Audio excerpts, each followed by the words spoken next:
Sidang gugatan 11 triliun Andri Tejadharma terhadap Kementerian Keuangan dan Bank Indonesia yang digelar Pengadilan Negeri Jakarta Pusat, pagi tadi, memasuki tahap pembuktian dengan pihak penggugat menghadirkan saksi ahli, Dr. Made Gede Subhakarma Resen, dosen Universitas Udayana Bali, yang juga Kaprodi S1 Keperdataan dan Kenotariatan.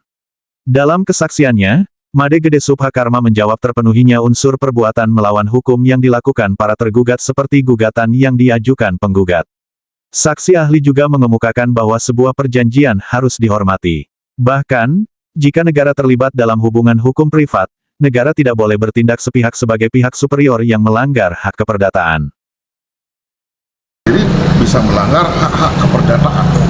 Hak-hak keperdataan sehingga seharusnya negara itu menghormati aspek-aspek private yang terjadi antara negara ataupun pemerintah dengan warga negaranya ketika melakukan hubungan hukum. Jadi prinsipnya seperti itu.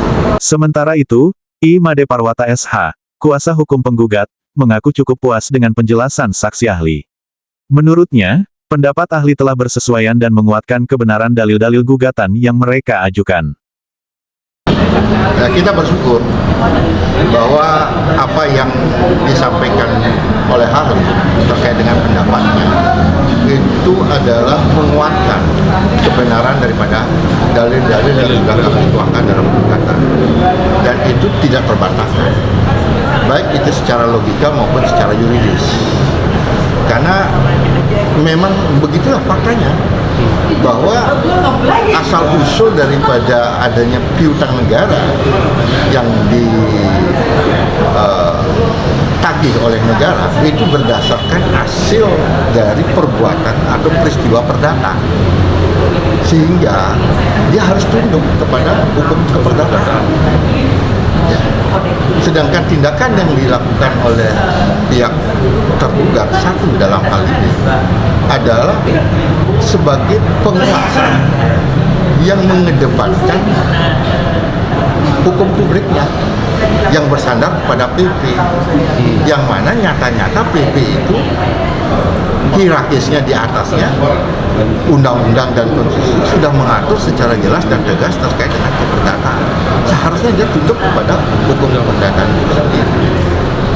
Nah, apa itu salah satunya? Perikatan yang dibuat oleh para pihak, dalam hal ini PT BI dengan PT BJI, itu adalah perikatan perdata. Dan artinya, bagi kedua pihak, perikatan itu menjadi undang-undang. Itu prinsip dasarnya, asasnya seperti itu. Karena itulah maka dia tidak bisa melakukan tindakan-tindakan upaya paksa berdasarkan KESI, kemudian menerapkan PP 28 yang merupakan hukum publik. Gitu. Jadi sekali lagi kami sangat bersyukur dan sangat berharap majelis akan sependapat. Jadi agendanya berikutnya apa, Pak? Agenda berikutnya apa? Agenda berikutnya adalah kesimpulan. Kesimpulan. Oh, jadi saksi cuma satu ini, Pak? Ya, jadi saksi ahli kita hadirkan satu, dan saksi ahli tadi berpendapat bersesuaian dengan bukti-bukti yang kita ajukan, ya, kemudian bersesuaian dengan kebenaran daripada dalil-dalil gugatan kita. Sebaliknya pihak tergugat tidak membantah dalil gugatan, khususnya terkait dengan jaminan, ya, terkait dengan kebenaran adanya jaminan, terkait dengan tindakan-tindakan yang lainnya.